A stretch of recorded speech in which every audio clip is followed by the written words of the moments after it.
On the morning of January 27, 1945, a German commandant at Stalag IX-A asked for the Jewish American prisoners to step out of formation. Instead, 1,275 Americans stepped forward. The man who made them do it had no weapon, no key to the gate, and no hope of fighting his way out. He was a prisoner too. A 25-year-old master sergeant from Tennessee named Roddie Edmonds. And when the commandant pushed a pistol toward his head, Edmonds did not give him a list. He gave him a problem. The camp sat near Ziegenhain, Germany, in the last winter of the war. By then, the Battle of the Bulge had already broken entire American units apart. Men who had entered Belgium thinking they were moving into a quiet sector had been swallowed by snow, artillery, confusion, and German armor. Many of the prisoners at Stalag IX-A had been captured in December, when the 106th Infantry Division was overrun in the Ardennes. They had marched through freezing weather. They had slept in packed boxcars.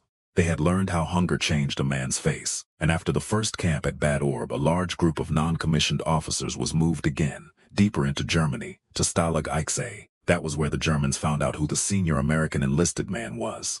Master Sergeant Edmonds. That detail mattered. In a prisoner of war camp, the senior prisoner was not just another hungry man in the line. He was the person the captors used when they wanted order. He carried complaints. He organized formations. He passed instructions down the barracks. A camp commandant could shout at 1,000 prisoners, but if he wanted the machine to run smoothly, he often needed the ranking prisoner to help turn the wheel. That was the opening the Germans thought they had, and it was the opening Edmonds closed. On the evening of January 26, word moved through the American barracks. The next morning, only Jewish prisoners were to report for roll call. Only them. The order did not say the real purpose in plain language. It did not have to. By that point in the war, every prisoner understood that being separated from the protection of the main camp could mean a transfer into something worse. Forced labor, SS control.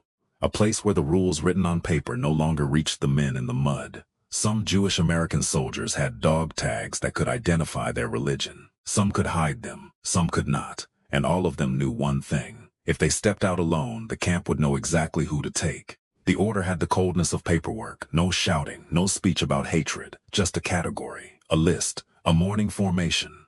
That was what made it dangerous, because evil did not need to look like a battlefield charge to work. Sometimes it came with a clipboard, and it asked one frightened man at a time to make himself visible. Edmonds had only hours to decide what kind of answer the order would get. He could have told the Jewish soldiers to hide. He could have argued that his duty ended with his own safety. He could have told himself that a prisoner had no leverage, because in the plainest physical sense, that was true.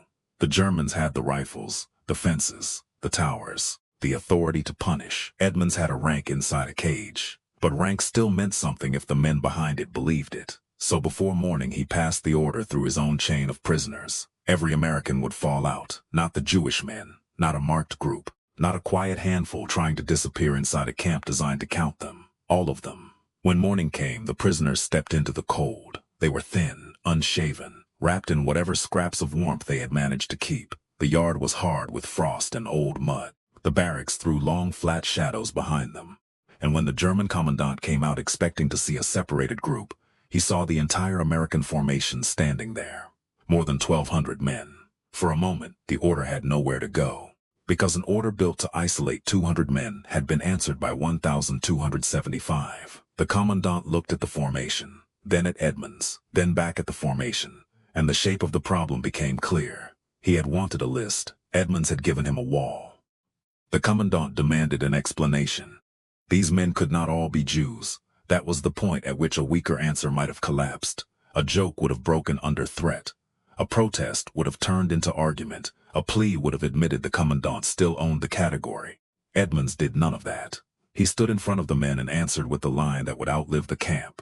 "We are all Jews here." The commandant moved closer. The pistol came up, not as theater, not as decoration. A German officer with a sidearm standing close enough to end the argument with one motion. He threatened to shoot Edmonds if he did not identify the Jewish soldiers, and in that second the whole formation had to hold. Not for a speech, not for a flag, for stillness.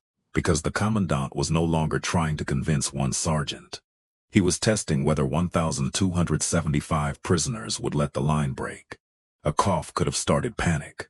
One man stepping back could have made room for the order to return. One frightened glance could have told the guards where to look, but the Americans stayed where they were. Edmonds gave the answer a prisoner was allowed to give under the laws of war: name, rank, serial number, nothing more. Then he made the cost of violence visible. If the commandant wanted to shoot the Jewish prisoners, he would have to shoot all the Americans. If he harmed the men under Edmonds's command, he would answer for it after the war. That may sound simple now. It was not simple then. The war was not over. The camp was still under German control. The guards were armed. The prisoners were hungry, cold, and surrounded. No Allied officer was standing there to enforce the Geneva Convention. No court was standing behind Edmonds in that yard. Only the men. Only the memory of a rule written far away, and the decision to make that rule heavier than the pistol. That is the part of the story people miss. Edmonds did not overpower the commandant. He trapped him inside the truth of what the order required. If the Germans separated 200 Jewish prisoners quietly, the paperwork could continue. If they shot or dragged away an entire American formation in front of witnesses, the paperwork became evidence. The commandant had authority, but Edmonds had made the violation too large to hide. The camp had been built to count men one by one. That morning it had to face them as one body. The commandant looked at Edmonds, then at the Americans behind him, then at the pistol in his own hand, and the order stopped. The Jewish soldiers were not separated that morning. The formation held, the list stayed empty, and the camp went on carrying a fact the Germans had not intended to create. There were Jewish Americans inside Stalag IX who lived because a Methodist master sergeant from Knoxville refused to let them stand alone.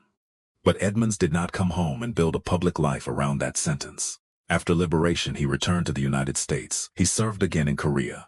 He raised a family. He worked ordinary jobs. And for decades, the story stayed mostly inside the men who had stood in that yard. That silence matters, because some acts of courage are built for monuments. This one was built for survival. The men did not need Edmonds to become famous. They needed him to make the next morning possible. Still, memory has a way of outliving the men who try to keep it quiet. Years after Edmonds died, his son began searching through fragments of his father's war record, old diaries, names, witness accounts. And the story that had been carried privately by former prisoners began to come back into public view. The surviving men remembered the shape of the morning, the cold, the formation, the pistol, the sentence. They remembered that Edmonds could have protected himself by cooperating. They remembered that he did not. In 2015, Yad Vashem recognized Roddie Edmonds as righteous among the nations, an honor given to non-Jews who risked their lives to save Jews during the Holocaust. Decades after the prison yard, the world finally gave a name to what the men in formation had already known. This was not symbolic courage, it was practical courage, the kind that changes who gets taken, the kind that keeps a category from becoming a death sentence, the kind that turns a law from paper into shelter because someone is willing to stand under it first. And then in 2026, more than 80 years after the commandant demanded the list, Edmonds was posthumously awarded the Medal of Honor. Not for charging a machine gun, not for taking a hill, for command exercise inside captivity, for leadership with no weapon in hand, for refusing to let an enemy officer use American rank to help identify Jewish men for persecution. That is why the image stays, not the camp wire, not the clipboard, not even the pistol. The image that stays is a formation of prisoners in winter, answering a question without letting the most vulnerable men answer alone. The commandant asked for the Jews. He got the Americans. And because Roddie Edmonds made the order face all of them, the list stayed blank.